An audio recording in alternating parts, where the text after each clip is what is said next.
बिस्मिल्लाहिर्रहमानिर्रहीम। Dear students और HR professionals, अस्सलाम वालेकुम। आज का हमारा सेशन जो है वो कवर करेगा इंटरव्यू को।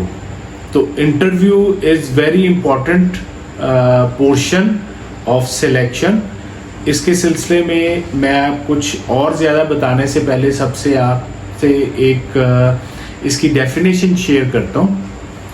Interview is a one-on-one conversation in which the interviewer and applicant exchange the information. इसको अगर मैं थोड़ा आसान उर्दू में या हिंदी में आपको एक्सप्लेन करूं तो याद रखें कि जो भी इंटरव्यू होता है वो एक इंटरव्यूअर और एक एप्लीकेंट के दरमियान वन ऑन वन कन्वर्सेशन होती है या कम्युनिकेशन होती है। और दिस इज़ वेरी इम्पॉर्टेंट इसलिए कि आपका एक अच्छा CV वो आपको अपॉर्चुनिटी देता है कि आप जो है किसी भी इंटरव्यू तक पहुंच सकें।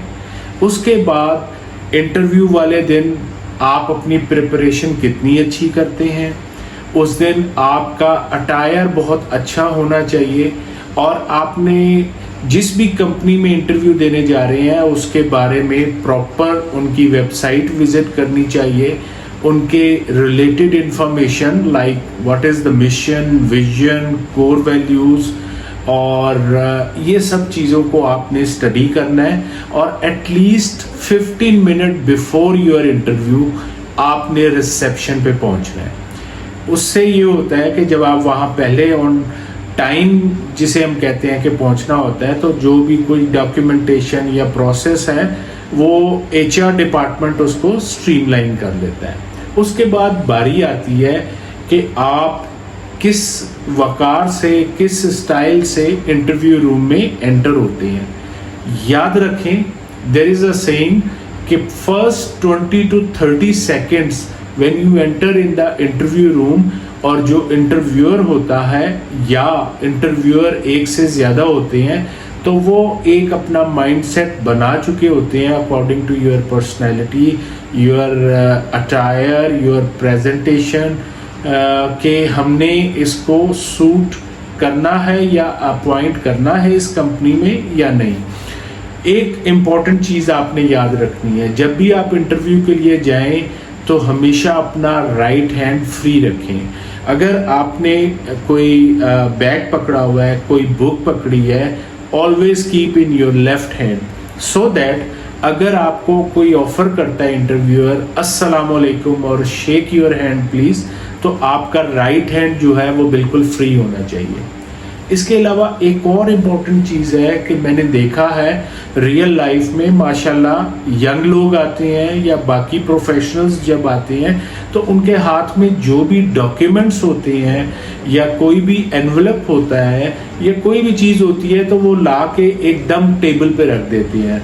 No, it should be avoided. इसलिए कि देखें बाज़ दफ़ा अगर वो एनवलप या कोई भी जो चीज़ आप लेकर आए हैं बैग, अगर वो नीट नहीं है, क्लीन नहीं है तो वो बड़ा ऑड सा लगता है कि आपने बिल्कुल आगे रख दिया है। ऑलवेज ट्राई कि आप उसको लेफ़्ट साइड पे रखें अपने चेयर के। उसके अलावा आप लैप में भी रख सकते हैं। तो इस तरह की छोटी छोटी चीज़ों को आपने ज़रूर कंसिडर करना है। उसके बाद एक इम्पॉर्टेंट चीज़ होती है कि डिफरेंट टाइप ऑफ इंटरव्यूज़। याद रखें कि हर इंटरव्यू बिल्कुल सेम स्टाइल में नहीं होता, मुख्तलिफ इंटरव्यूज़ हैं। जैसा कि मैं आपसे शेयर करता हूँ, सिचुएशनल इंटरव्यू एक ऐसा इंटरव्यू जिसमें इंटरव्यूअर आपको सिचुएशन दे देता है। उसके अलावा job knowledge interview, job knowledge interview specifically जो भी आपकी स्पेशलाइजेशन है उससे रिलेटेड होगा और मोस्टली क्वेश्चन आंसर उससे रिलेटेड होंगे। उसके अलावा बिहेवियरल इंटरव्यू, आपके या एप्लीकेंट के इंटरव्यूअर के जो आपने बिहेवियर को जज करना होता है तो वो कुछ इस किस्म के क्वेश्चन पूछे जाते हैं कि जिससे पता लगे कि ये इंडिविजुअल का बिहेवियर किसी भी सिचुएशन में कैसा था।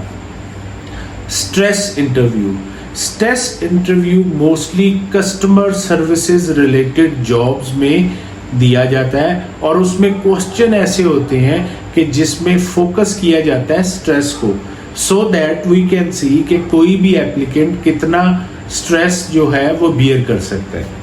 इसके अलावा अगर आप देखें तो एक पैनल इंटरव्यू होता है, जैसा कि नेम सेल्फ एक्सप्लेनेटरी है कि इसमें मोर देन 1 लोग होते हैं। आप ISSB में चले जाएं, आप CSS में चले जाएं या मल्टीनेशनल में जाएं तो वहाँ हमेशा मोर देन 1 इंटरव्यूअर होते हैं।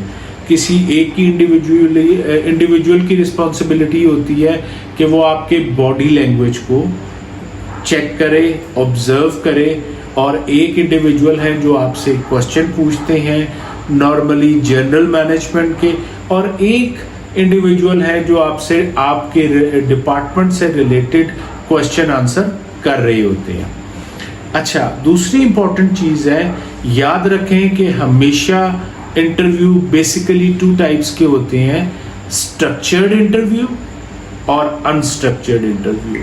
एक आम इंडिविजुअल के लिए तो शायद ये मायने ना रखे, लेकिन वो स्टूडेंट्स जो HR में हैं स्पेशली और HR डिपार्टमेंट में हैं, उन्हें याद रखना चाहिए कि वो प्रेफर करें कि हर इंडिविजुअल से स्ट्रक्चर्ड इंटरव्यू करें। उसकी रीज़न आपकी होगी कि जब आप किसी को भी एप्पल टू एप्पल कंपेयर करते हैं तो सबके पास सेम होना चाहिए। इस सिलसिले में इंटरव्यू अप्रेजल फॉर्म होता है। वो लोग जो HR डिपार्टमेंट में काम कर रहे हैं उन्हें चाहिए कि वो अपनी कंपनी में HR interview appraisal form implement करें, और उसमें जो भी आप उनके रिमार्क्स, उनके रिप्लाइज जो भी आप एप्लीकेंट से लेते हैं तो उनको नोट डाउन करें। ग्राफिक रेटिंग स्केल में उनके कैरेक्टरिस्टिक्स डिफाइन कर लें, may be for example job knowledge, leadership, communication, attire, और इस तरह की काफ़ी कैरेक्टरिस्टिक डिफाइन करें और उनको ग्राफिक रेटिंग स्केल की फॉर्मेट में दें, ताकि आपको पता लगे कि for example 1 is good, 1 is very good, other is excellent और समवन इज़ पुअर। तो वो आपको आसानी हो जाती है और उसके थ्रू आपका कंपैरिजन हो जाता है। इसके थ्रू अगर आप देखें स्ट्रक्चर्ड इंटरव्यू या अनस्ट्रक्चर्ड इंटरव्यू से आप अपनी जॉब को भी, स्पेशली मैं HR लोगों को कहूँगा कि वो कहाँ भी इंटरव्यू देने जा रहे हैं तो वो अपॉर्चुनिटी उनकी जॉब हासिल करने की ज़्यादा हो जाती है। आज इसी पॉइंट ऑफ व्यू से मैं आपको एक केस स्टडी या एक रियल लाइफ एग्जाम्पल शेयर करता हूँ। एक कंपनी में मैं गया एज ए HR प्रोफेशनल, मैंने उन्हें ज्वाइन करना था, तो उन्होंने मेरा इंटरव्यू कंडक्ट किया। इंटरव्यू में 3 इंटरव्यूअर बैठे हुए थे और मैंने अपनी स्ट्रॉन्ग ऑब्जर्वेशन को यूज़ करते हुए चेक किया तो उनके पास सिर्फ मेरा CV था। उसके बाद एक ने पूछा टेल अस अबाउट योरसेल्फ, तो मैंने उनको रिप्लाई किया और दे दिया। अच्छा, फिर एक और साहब थे, उन्होंने कहा कि मोहसिन साहब why we should hire you. मैंने उनका भी जो आंसर सुना, और याद रखें आई कांटेक्ट आपका बहुत स्ट्रांग होना चाहिए। जो इंडिविजुअल आपसे क्वेश्चन कर रहा है मोस्टली आप उसको फोकस करें, लेकिन साथ ही बाकी लोगों को भी अटेंशन दें। अदरवाइज ये होता है कि एक एप्लीकेंट सिर्फ उसी इंटरव्यूअर को देख रहा होता है जिससे वो कम्युनिकेट कर रहा है, तो बाकी 2 निगलेक्टेड फील करते हैं, विच इज़ नॉट गुड। फिर एक और साहब ने मुझसे क्वेश्चन किया tell me about your 3 strengths, इस तरह का क्वेश्चन पूछा। Where you see yourself after 5 year, बहरहाल उन्होंने क्वेश्चन किया। तो आखिर में जो है एक साहब ने कहा कि आपको ही क्यों अपॉइंट करें, और अगर हम अपॉइंट करेंगे तो आप हमारी कंपनी में क्या वैल्यू ऐड करेंगे। This was very interesting question. तो मैंने उनसे ये कहा कि सर अगर आप माइंड ना करें तो मैं आपको रियल लाइफ एग्जाम्पल दूं या सिर्फ आपका जो है वो एक शुगर कोटेड जवाब दूं। तो वो साहब जो थे वो एजेड थे, वो मुस्कुराए और उन्होंने कहा मोहसिन साहब हमने HR में बंदा रखना है तो हम चाहते हैं कि हमें बिल्कुल सही जवाब दिया जाए। अच्छा, तो मैंने कहा सर अगर आप मुझे अपनी कंपनी में जॉब अपॉर्चुनिटी देंगे तो सबसे पहले मैं इस कंपनी में आके इंटरव्यू असेसमेंट फॉर्म बनाऊंगा। अच्छा, जब मैंने ये कहा तो थोड़ा सा वो जो है सरप्राइज हुए। उन्होंने कहा आपको ये क्या ज़रूरत है कि आप इंटरव्यू अप्रेजल फॉर्म बनाएंगे, हमें समझ नहीं आई, आपने किसी और चीज़ की बात नहीं की, तो ये क्या वजह है? तो मैंने उन्हें कहा सर देखिए, आप मेरा इंटरव्यू कंडक्ट कर रहे हैं और आई एम श्योर कि मुझसे पहले लोगों के भी आपने इंटरव्यू कंडक्ट किए हैं, लेकिन मुझे नज़र आ रहा है कि आप तीनों के पास इंटरव्यू अप्रेजल फॉर्म नहीं है। इट मीन्स जो मैंने आंसर दिए आपको अच्छे लगे या बुरे लगे, या तो आपने नोट डाउन किए हैं या नोट डाउन नहीं किए हैं। और कुछ जब 10-15 मिनट बाद मेरा इंटरव्यू ओवर हो जाएगा तो शायद आप फिर बाद में जो है वो सब भूल जाएंगे। और बाज़ दफ़ा लोग मिक्स भी कर देते हैं कि यार वो कैंडिडेट कौन सा था, ये था वो था। आपके पास रियल जो मेरी नॉलेज है, स्किल्स हैं, आंसर्स हैं, वो नहीं मिलेंगे। तो सर ये बहुत ज़रूरी इम्पोर्टेंट है कि आप इंटरव्यू अप्रेजल फॉर्म अपनी कंपनी में इम्प्लीमेंट करें। खैर उन्होंने कहा जी ठीक है, थैंक यू वेरी मच। आप कोई क्वेश्चन पूछना चाहते हैं तो डियर कैंडिडेट्स याद रखें, इंटरव्यू में ज़रूर क्वेश्चन पूछें। बिकॉज कुछ लोग कहते हैं जी क्वेश्चन नहीं पूछे, हालांकि क्वेश्चन पूछने चाहिए। बिकॉज ये शो करता है कि आप उस कंपनी में इंटरेस्ट रखते हैं, उसको ज्वाइन करना चाहते हैं। अब कुछ आंसर या क्वेश्चन ये हो सकते हैं कि सर मैं जब इस कंपनी में ज्वाइन करूंगा तो मैं किसको रिपोर्टेबल हूँ, नंबर 1। दूसरी इम्पोर्टेंट क्वेश्चन है कि सर मेरी जो है जॉब डिस्क्रिप्शन में की परफॉर्मेंस इंडिकेटर्स क्या होंगे या KPIs क्या होंगे। कुछ लोग KPIs को KRA कहते हैं। तो ये सब चीज़ें हैं। इस तरह के क्वेश्चन ज़रूर आप लोगों को पूछने चाहिए। तो ये एक केस स्टडी थी। और जब मैं इंटरव्यू दे के घर पहुंचा तो दूसरे दिन मुझे जो है वो कॉल आ चुकी हुई थी कि मोहसिन साहब आप आएँ।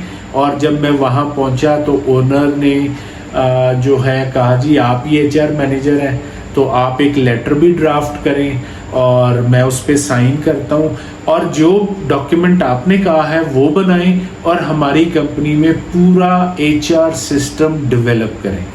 तो आज तक का ये सेशन था। उम्मीद है आप लोगों ने इसको एंजॉय किया होगा।